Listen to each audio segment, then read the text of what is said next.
Sir ప్రక్రియ గడువు మరోసారి పొడిగించింది కేంద్ర ఎన్నికల సంఘం. సోమవారంతో ముగియాల్సిన గడువును ఆగస్టు 10 వరకు పొడిగించింది. దీంతో ఎన్యూమరేషన్ ప్రక్రియ కొనసాగబోతుంది.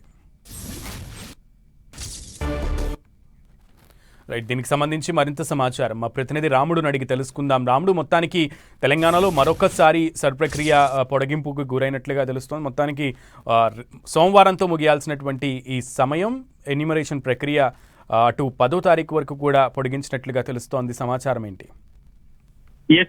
సునీల్, ఇంకా చాలా ఫారమ్స్ రాలేదు. ఎన్యూమరేషన్ ఫారమ్స్ తిరిగి రానటువంటి పరిస్థితి. జిల్లాల్లో బాగా వచ్చిన గ్రామీణ ప్రాంతాల్లో చాలా ఎక్కువగా వాపస్ వచ్చాయి. అవన్నీ కూడా డిజిటీకరణ పూర్తి చేశారు.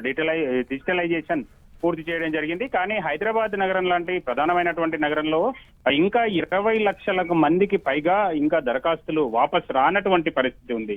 ప్రధానంగా 47 లక్షల మంది ఉంటే ఇప్పటి వరకు 26 లక్షల మందివి రావడం జరిగింది. మిగతాయి మాత్రం రానటువంటి పరిస్థితి. ఆ 20 లక్షల్లో ఒక 5 లక్షల మంది వరకు కొంతమంది డెత్ ఉన్నారు, కొంతమంది ఆబ్సెంట్ ఉన్నారు, కొంతమంది లేనట్టు షిఫ్ట్ అయిపోయినటువంటి పరిస్థితి ఉంది.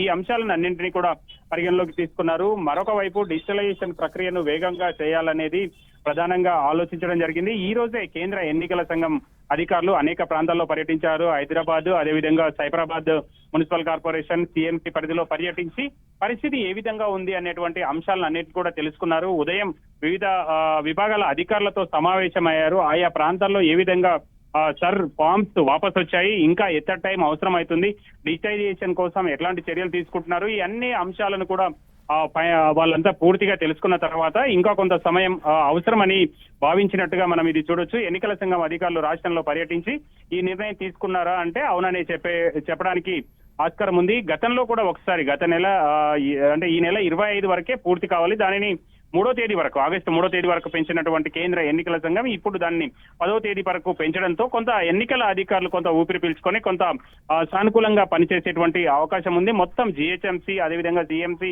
ఎంఎంసీకి సంబంధించినటువంటి యంత్రాంగం పూర్తిగా ఇదే పనులపైన ఉండిపోయింది అని అంటే ప్రెజర్ ఏ విధంగా ఉందో అర్థం చేసుకోవచ్చు. మిగతా ఎలాంటి పనులను చేయకుండా ఈ పనులపైనే యంత్రాంగం అంతా కూడా ఇదే పనులపైన ఉండిపోయిందంటే ఎంత ఒత్తిడి ఉందో అర్థం చేసుకోవచ్చు. దాని వల్లనే ఇప్పుడు ఇది పెంచడం ద్వారా కొంత వాళ్ళు ఊపిరి పీల్చుకొని ఇంకొక 7 రోజులు, వారం రోజులు ఎక్కువ సమయం వచ్చింది కాబట్టి చాలా నీట్ గా పనిచేసుకోవడానికి, ఎలాంటి తప్పులు దొరలకుండా ఉండడానికే ఈ విధమైనటువంటి టైం ఎక్స్టెన్షన్ జరిగినట్టుగా మనం చెప్పొచ్చు.